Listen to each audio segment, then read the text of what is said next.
This is the beautiful Elizabeth River. It's what we are here. You know what else we are?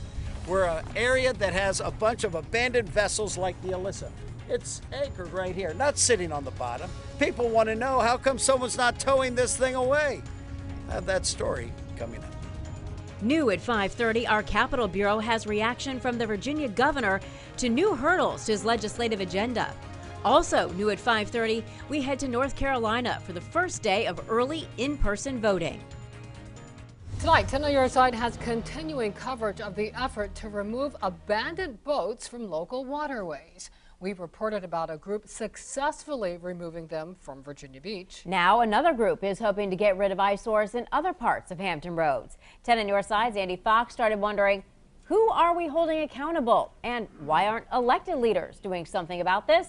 He joins us live now with what he's found. Andy?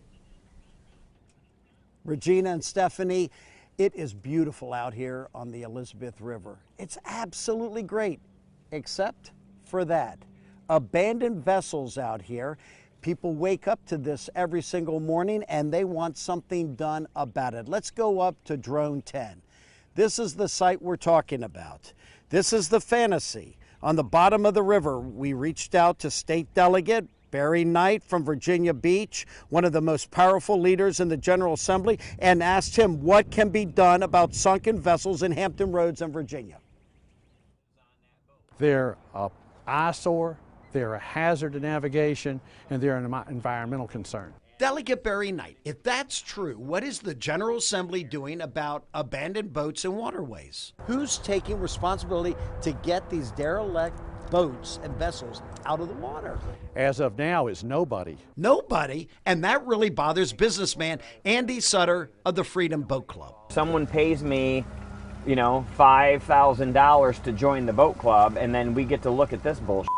Look. Sutter's talking about the Fantasy, sitting in the Elizabeth River. Isn't she beautiful? It ticks me off. It's an eyesore, and we've got this just abandoned boat, and no one's doing anything about it. Near the Fantasy, the burned out, sunken remains of a boat that caught fire in December 2020.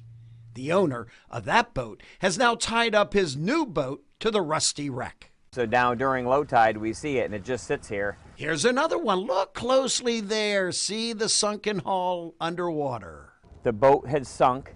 They raised it, they pumped all of the environmental hazard off, and then they sunk it again. The final stop in our 1,000-feet journey, the Alyssa, actually anchored and floating and could easily be towed away. We climbed aboard, curious about what we might find. The windows are all busted out. Inside the cabin, a foot of water, personal possessions, nautical items. Protests not only on sea.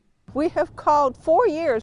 10 on Your Side met with residents in the Swimming Point neighborhood who look out on all of this. They've complained to the Coast Guard, VMRC, Virginia Marine Police, Portsmouth City, nothing.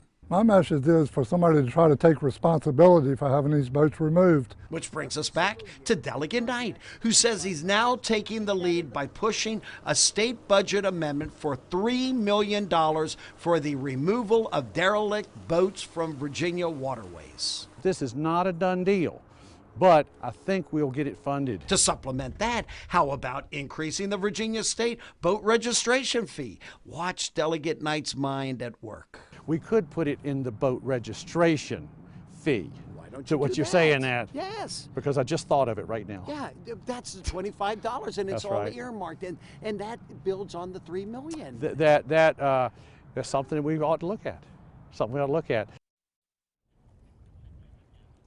Something they are going to look at. Back up with Drone 10, looking at what's going on out here, the remains of the boat that caught fire, and of course, the one on the right just sitting out there, and we don't know when it's going to be removed. Back down here on this dock, we are going to continue following this. We will continue following it through the General Assembly, and 10 on Your Side will keep you updated and posted on any new developments on the Elizabeth River.